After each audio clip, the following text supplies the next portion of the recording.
Uh, so going off to college, and I kind of had an epiphany about this.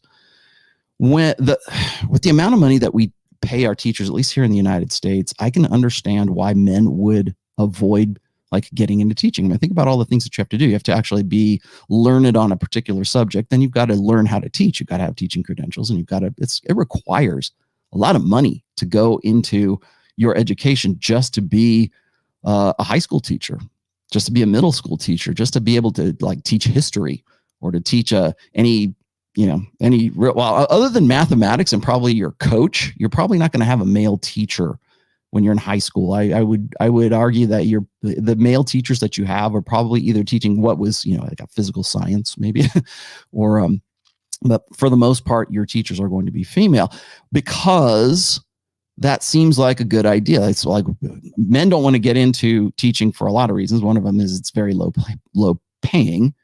And then the other part of it is that, men are looking for prestige. I mean, like who would want to date a male teacher?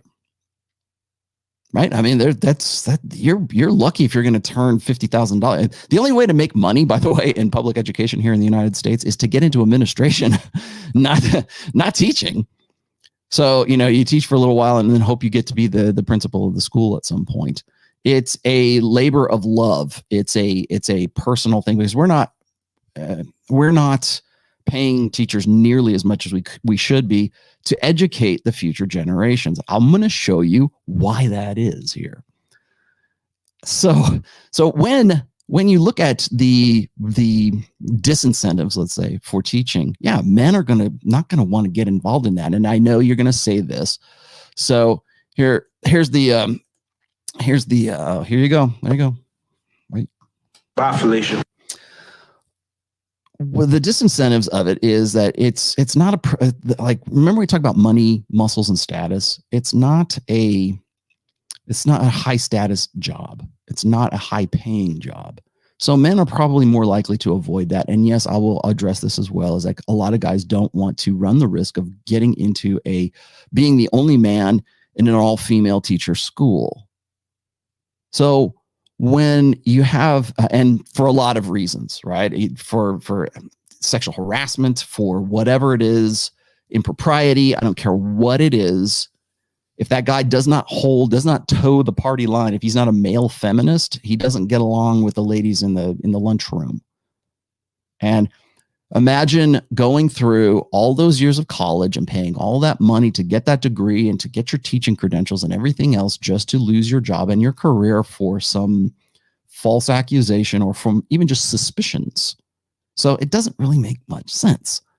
That's a problem, though, because we need male teachers. We need men in education now more than ever. So when guys complain about how we have, the universities are chock full of socialists and feminists. Yeah, of course they are, because it's only women that it appeals to.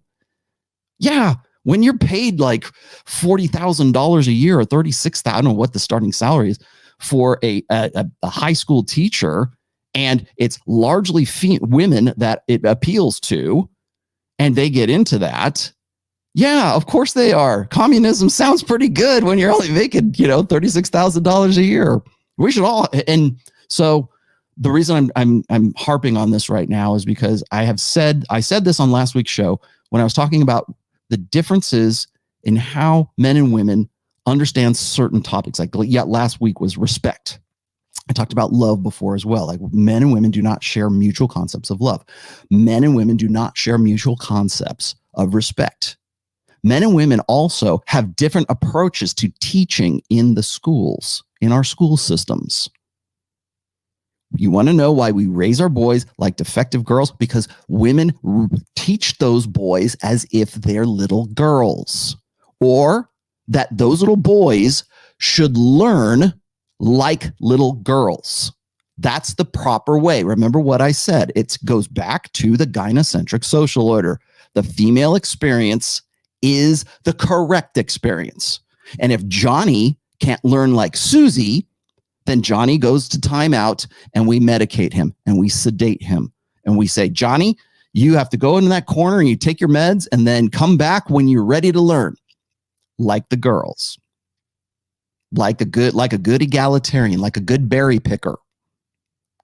So you do that for generation after generation, and you know what you get? You get this. You get where we're at right now. And the dominant social order is gynocentrism. Sorry, ladies, it is not patriarchy and has not been for a very long time. So let's cut the shit.